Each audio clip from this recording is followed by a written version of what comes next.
back to the hall monitors. We are on a field trip today. If we're not filming in our Welcome to the Hall Monitors podcast, a podcast brought to you by the City of DeSoto's communications team, recorded right here at City Hall. Back in the day, it was the hall monitors that kept an eye on the halls of this old school building. Now we're keeping an eye on the big projects, decisions, and stories shaping our city.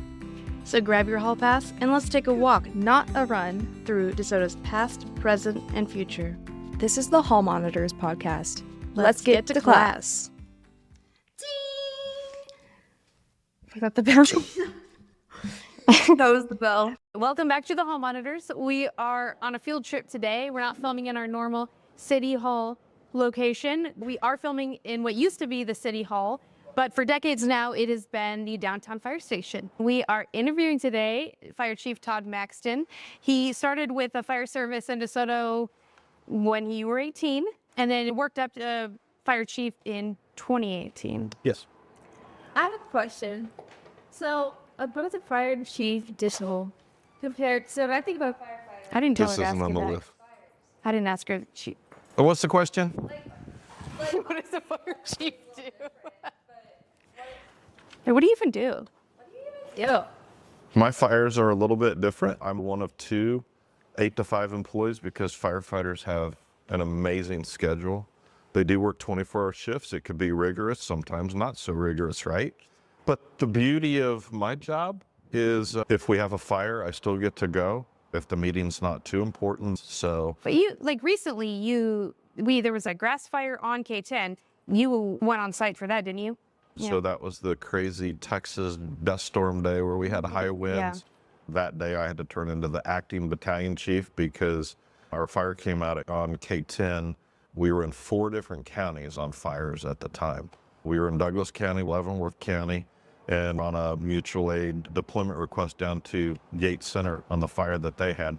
So our Johnson County fire, we had that come out. We responded to that. We still had a full complement of personnel because we prepared for the high fire danger that day, and we brought in extra personnel. So yeah, sometimes I do get forced into action. I still am a firefighter. Let it be clear, you do not just sit behind a desk.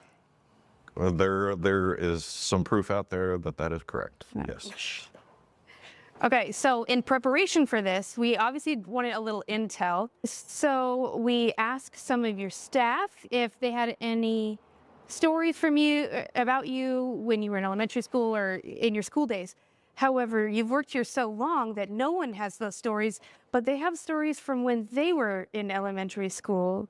Something about a very tall firefighter, very heroic firefighter doing a show and tell of a fire truck in elementary school. Does that ring any fire bells for you? That might ring a bell. Yes. That might be. That was probably Battalion Chief Chipman telling stories.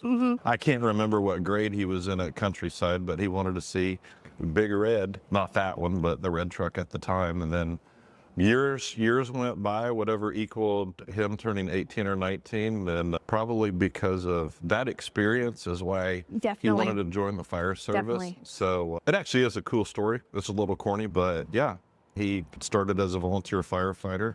We were firefighters together down at our South Station, now Station 12 at 127th and Gardner. And here we are all grown up, and I'm in this role. Brandon is a battalion chief. Yes, so thank you to him for giving us that story. We've decided to rename our podcast the Toddcast, so welcome to the Toddcast and Todd Stories. Thank you. Thank you. Okay. So when you started, what was the building like? What do you remember from the building? This building in particular? I wasn't assigned to this building. This was the DeSoto Fire Department up until 2010. I began with Fire District 3, which we ran dual response areas, so we were kind of integrated with everybody. But none of the stations, even that we currently have today, were designed to be lived in. They were built to store apparatus. And then this station is very unique too, because apparatus wasn't even thought of that much because the building needed to serve so many different purposes for the city's base point. The city administrator was based here. City council meetings were on the second floor of the senior center and items like that. We're sitting in The part of the building that was added, I believe, in the 1970s, the main part of the building is over 80 years old. Okay. If you look at the main part of the building under the Memorial Hall sign, the bay window at the bottom was the fire truck bay, which is now one of the bunk rooms in the building. Through all the different purposes this building has served, we've made it work over time. When I started at District 3, we only had one full-time person on duty at the time, and DeSoto was similar as well. DeSoto did not have a full-time employee in the fire service until about 2001. Oh, geez. Yeah, I say that's really not that long ago, but you remind me of when I started. Well, I'm so sorry. That's okay. But no, that was probably our biggest challenge, though, going from the living conditions and, okay, we're protecting and sheltering the fire trucks, and then we started adding personnel. We were that predominantly volunteer fire department, which it was invigorating for all the members here. And there were so many members in this community that are still here that were part of this volunteer department. We run across those people every day. I learned from a lot of those people. Most people acknowledge not being able to go to the fire station and jump on the fire truck to run a call. That's a major change in their life when we went to more of a career service. There was the sunflower plant. We had to have a contract with their contractor when they started phasing their fire department out. We needed to add personnel to provide better coverage in order to respond to the plant. So that's kind of what got things kick-started for us. And then the full-time numbers kept raising, and then we got to the point where we needed to evolve and up the ante on the level of service that we were providing. We are an all-career service right now, supplemented by it depends, 2 to 3 part-timers. Well, I had no idea. That's really interesting that you increased the level of staffing for the sunflower plant in the first place, and then that is what is happening now, right? Is that what? In a way, yeah. At least the destination is requiring that, yeah. When we started adding personnel, we had to move things around, find living space. We also shared space at the time with the Chamber of Commerce. They were on a lower level. In roughly 2014, 2015, the building became ours. We actually don't own the building. The city of DeSoto owns the building, and we are a separate entity than the city. We're a fire district. But no, the building has served its purpose. Yeah. But the building's tired. Yeah. It really is. Between our mechanical, engineering, and plumbing issues that we try to address, knowing that the infrastructure that's going to be needed, especially the funding to put back into this building, we were kind of in a holding pattern for quite a while. So that's when we started looking for a replacement station. Even the footprint of this building, this bay cannot accommodate the new aerial fire truck. It will not fit. It won't even come close. Even out on our pad, we can't pull out. There's also some safety issues with the pedestrian traffic as well. So long story short, it's been a great building for us. I just realized I didn't say to the people what this episode is about. I just realized that. I think the fire truck backing in kind of gave it away. There's a new station coming. They're building it. We're talking about that. Okay.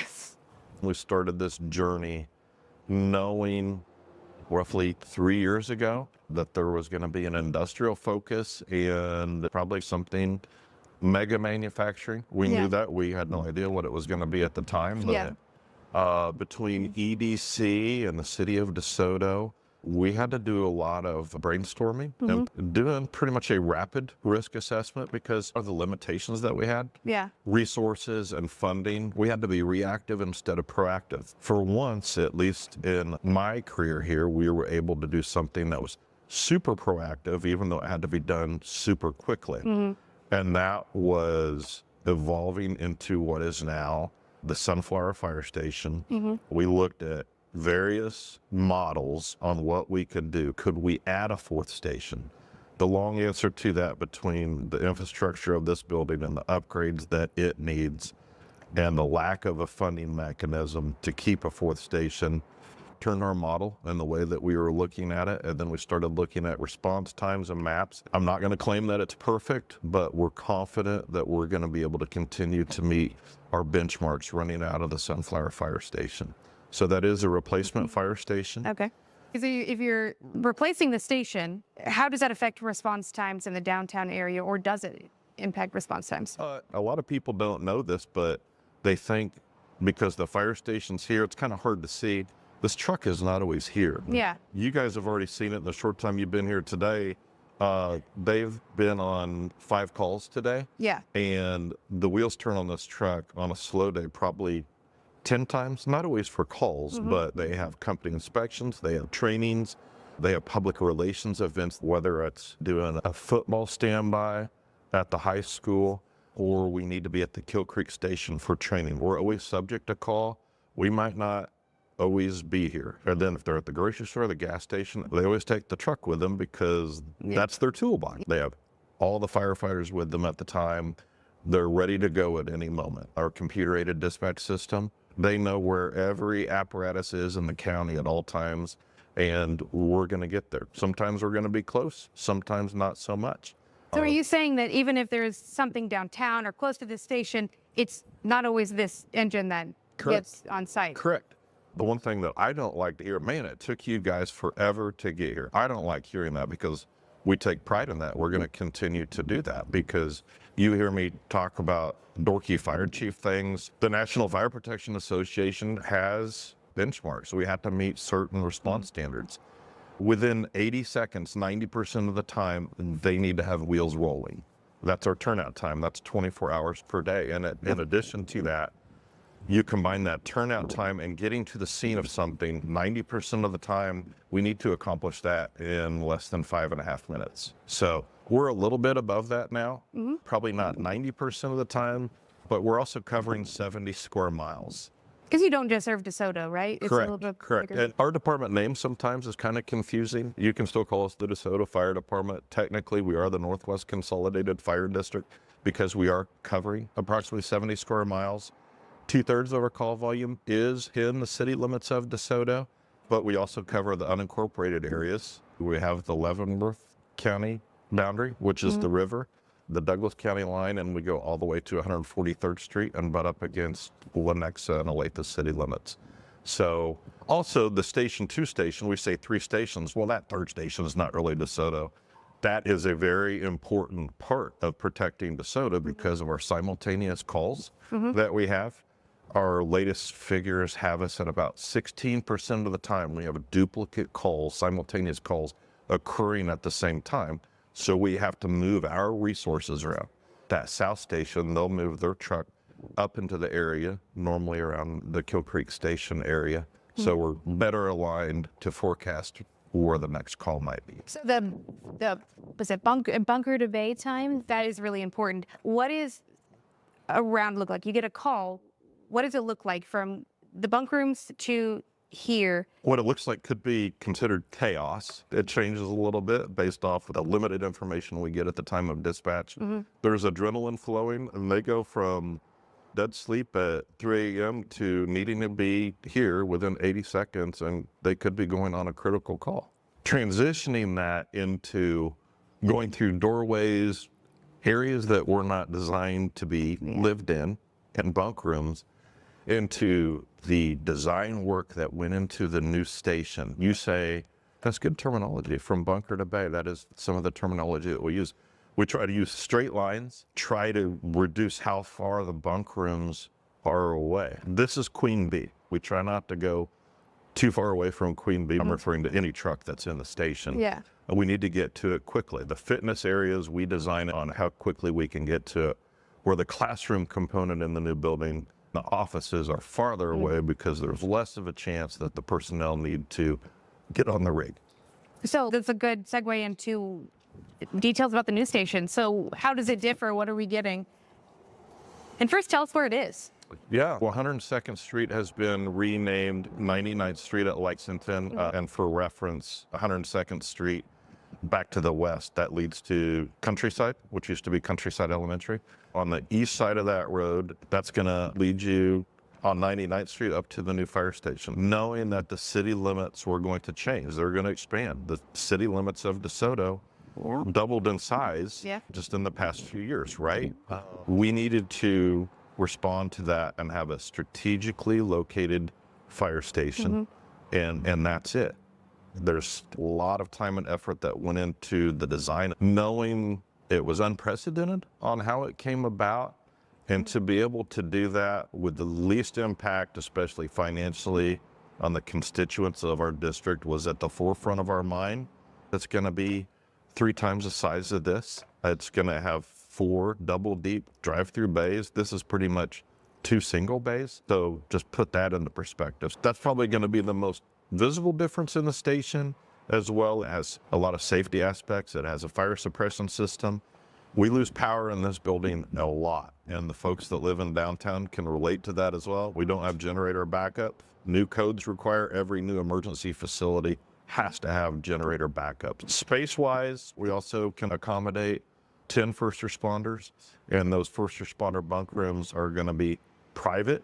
That's the modern thing in the fire service. That's in a clean environment. That's probably one of the biggest ones as well. So right now they're in just one room, and if there is a call coming in, everyone gets alerted. Even if it's in the middle of the night, not everyone needs to go. Everyone gets alerted and woken up. Yes. How does a news station differ?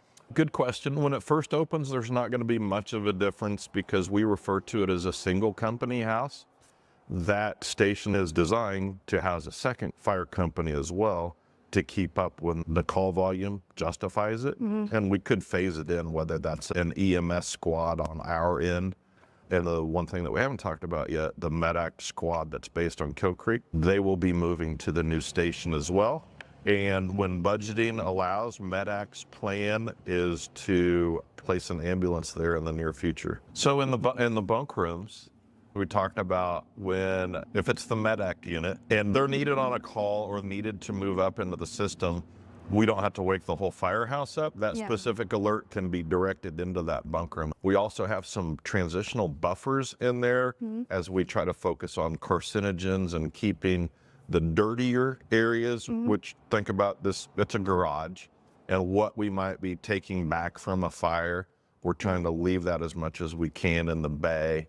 And then our support rooms right off the bay, we have a decontamination room, some heavy duty extracting. We have a dirty shower room in case the firefighter can't make it all the way back into the clean part of the building. In addition to that, firefighters need to work out. It's actually required that our firefighters work out. So they're getting a fitness room. It's able to house the entire company at one time. And it's going to have not only the cardio, but also strength equipment. And that's going to be all new equipment for them as well. And then there was a training classroom in there. Yeah, so there's an actual classroom, and we try to focus on peer to student, which typically it's not going to be over 30. So that's what our design was. We got that just under 1,000 square feet to accommodate a classroom style of training that could also be used for our board meetings and as a community room. It does have a training component to the station in one of the mezzanines outside of the bay. We took some ideas from KCK Fire Station 16 and Johnson County Consolidated Fire District 2 with some rappelling features and the ability to do some ground ladder drills and propping. You mentioned staffing. Is staffing in the future, or do you have staffing planned right off the bat? Good question. Part of the funding that came via the Community Improvement District allows for 6 firefighters and our deputy chief position as well. Deputy Chief Mike Baxter, he's been with us for just a little bit over a year now. Yeah. And so all of those positions are fulfilled as promised. Even though we're going to remain with 3 stations, it's going to put more firefighters on the trucks in order for us to be able to bring more firefighters to the scene. You mentioned funding a little bit. How is this being funded, both the construction and these future firefighters you talked about? Okay, so there's a few different components to it. Again, primary goal, the least burden on our taxpayers, right? So we were able to do this through the City of DeSoto's conversations with the state of Kansas and Johnson County government through American Rescue Plan Act funding. Johnson County allocated $7.5 million of county surplus funds towards this with the Community Improvement District. Right now, that's just Panasonic picking up the remainder. So $7.5 million from ARPA through Johnson County and a little over $9 million for the station coming from Panasonic. And then the other funding piece is for the new aerial platform truck. That's almost fully funded by Panasonic, their contribution was $1.8 million, and the trucks are right around $1.9 million plus loose equipment. For the infrastructure development, for the hard cost right now, it is not impacting our taxpayers at all. Moving into a building that's going to be 3 times the size of this building, our utility costs are going to be more. So there's going to be a little of an impact, but nothing like the impact that would have cost us. The project would have to be bonded, and that would have a significant impact on taxpayers, raising, it would be another mill levy rate adjustment on a bond. So we have avoided that by taking the avenue, taking a lot of work and a lot of parties' involvement. The 7 positions that you talked about, the bulk of that is funded through a dollar amount that starts at $700,000 per year and has a 2% incremental adjuster each year for the life of the TIF. So workload might increase, or calls might increase, but we've also getting operational costs to help with that. Yes, and that's the main intent of it too. It's not just for that area. You look at Flint, that's now the largest building in DeSoto, just 1 million square feet, but that's small in comparison to what's down the road at Panasonic, right? So there's a lot of attention on that area. We're used to risk management. We talked about rotating our resources, trying to be there at the right time with the right resource. This just puts more emphasis on that. So it's not just for the Panasonic area. It also expands us into parts of the city of DeSoto that not only have been recently annexed, but existing areas that have been annexed years ago. Now that station actually is closer to them within a 5-mile range. So you said it's not just for the development at Panasonic, but that development is a really important piece of this construction and the preparation that goes into it. So what have you guys done? What has your department done to prepare for this type of work? Is it different? Is it the same? Do you treat these types of, incidents as the same? Any new development that comes into our district poses a different type of risk. Look at your 1 million square foot warehouse. That adds risk, right? It's going to add call volume with automatic alarms. What's going to be stored in that building? And then when we get into a higher risk facility, depending on what they're producing, and Panasonic is a good example, and we know that is, a talking point in the community. There's a lot of unknowns, but we can't lose sight of 75% of what's going to occur in that building is a manufacturing process. That's not discounting the risk that's involved in it. I have learned a lot, especially from the parties involved in the design and construction, from our partners in Story County, Nevada, and Gigafactory 1. The safety measures that we have learned about, it's immense. Whether that's fire suppression systems, it's also a new thing in the fire service that we're getting acclimated to. Thermal management detection, things that are under automated watch at all times, especially if we're dealing with lithium ion.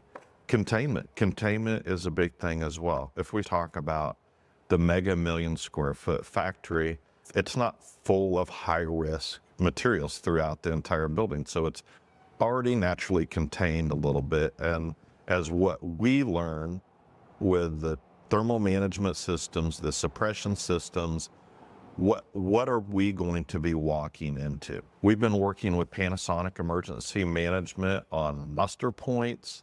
How are the doors going to be labeled? We've been taking tours throughout the construction process, the things that we learned from Gigafactory 1, and okay, this makes much more sense here. This is what goes on in this area as well. Transportation to and from the facility. It's not just going to be what's in that facility. It's transportation. We've also noticed I can't say a slight increase. We've noticed a big increase in traffic volumes at certain times of the day. We totally understand the concerns. We're training regularly for it. We have access to one of the nation's subject matter experts on not only lithium-ion batteries, but also energy storage. Yeah, actually, recently, I think your entire fire district, all staff, you had trainings at City Hall. Of course, my office is right next to it. So it's very interesting to hear some of the things, like the way you respond to a fire is the way you respond to any fire, and you get to the site, assess the situation, and there's always a process, and you learn that process. And I thought that was interesting. You were actually learning. That's the only thing I heard. You learned. Let her in, hire me. Was there anything else that we haven't talked about that you want to mention or cover? Libby? Just making sure that you got everything on your Oh, question. no, the rest are just questions that Libby wanted to know. We've already done Libby questions. No, here's the question. I'll read it to you. Have you ever tried climbing up the fire pole? Well, we don't have a fire pole. Have you ever tried climbing up? Got it. I've went down a fire pole. I've never tried to climb up a fire pole unless it was on the jungle gym a few years ago. Okay, next one. I'm going to read you all these words. Have you ever had to free somebody when they got stuck? Libby once got she wrote this in third person. Libby once got her head stuck between the railing posts of what? I don't know. And almost had to call for help. I was like 6. She just wants to make sure that she is not weird. This happens to other people, right? You said, clarifying, you were 6? I was younger. This wasn't last year? No. I'm going to have to think about that one a little bit. Some of them obviously are more serious than others. There are ones that people are more afraid that they don't want to come to the fire station to get their ring removed. I was just thinking that. I Things- have done that. Things yeah. like that. Yeah. So, Steve had gotten something. Yeah, when I was like 10. But we have had some serious ones with people entrapped in machinery. We train for those calls. It's tough to train for the same incident that happens twice because a lot of special thinking and equipment to free somebody in a situation. Like butter? Have you ever used butter? We have never used butter. We can use heat. We can use heat and cold, but I would recommend butter. not butter because that would probably lead to a complaint. So at least your head was unstuck. Okay, most useful tool on the truck that isn't actually firefighting gear. Can I say a firefighter? Sure, it's corny, but Okay, a firefighter would be my number one. We carry extrication tools, and those are getting kind of fancy as well. If you've ever been behind our Kill Creek station, we're not stockpiling a junkyard. Those are training cars that we train regularly on. okay, so before we wrap this up, where can people stay up to date on the project? So McCown Gordon, our construction contractor, created a landing page. It's updated at least monthly. They try to get drone footage. That's kind of the cooler part. When are you looking to have this thing done? By the end of the year. 2025. Occupied by the end of the year. So Okay. the timing of that is pretty good too because the new aerial platform truck, the plan is to do a final inspection on that truck. It's being built in Snyder, Nebraska. And we're going to make that trip and do the final inspection on it. And then that truck will be making an appearance in DeSoto by midsummer. Midsummer. Oh. Well, before we end, even though we're in a fire station, this is still the hall monitors. So we're really nosy, of course, and we want to know where you're headed next, what big projects you're doing. Obviously, we heard about a huge project today, but is there anything else that you're working on? We have so many things going on. And you know I don't like the word busy. These are milestones. It's monumental to be able to add the firefighters that we're adding, designing and building a new fire station and getting to open it and getting the aerial truck in 1 year. Don't you think that's enough? Listen, I had to ask. After we stop recording, are you gonna go? Are you gonna do a meeting? Well, yeah. Yeah, I have a virtual meeting in 20 minutes. Yeah, that's what we do. Virtual meetings. Become a fire chief. About the new fire station. Virtual meetings. Yep. About the fire station. About the Big fire project. Well, thank you very much, Chief Maxton, for sitting with us today. Can't wait to see the new station by the end of the year. You're welcome. Thanks for having me.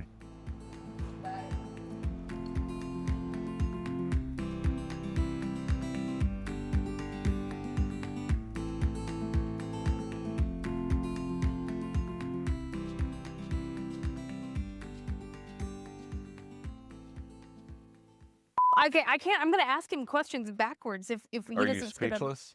Yeah. Can you move up a little bit? You little baby chair. Can you move this way? How far would you like me to? Oh well. So oh my God, you're gonna break this chair. Do you need to use a deeper voice? Do you want me to? This whole time? Would that make you? That'll make me uncomfortable. Creep. I know we need to get. Hey, sorry. Beep. I think is it gonna start beeping when they? No, but you're also getting some outdoor light. Yeah. Because that's. And I'm not into photography. He's an artist. Okay. Gotta wet my whistle. Hold on. Let's see. This guy's gonna be. Oh, if he's in the video, does he have to buy everyone steak? What did I do? Steak. It It's never recorded. was steak. Yeah, you just got filmed. You just got filmed.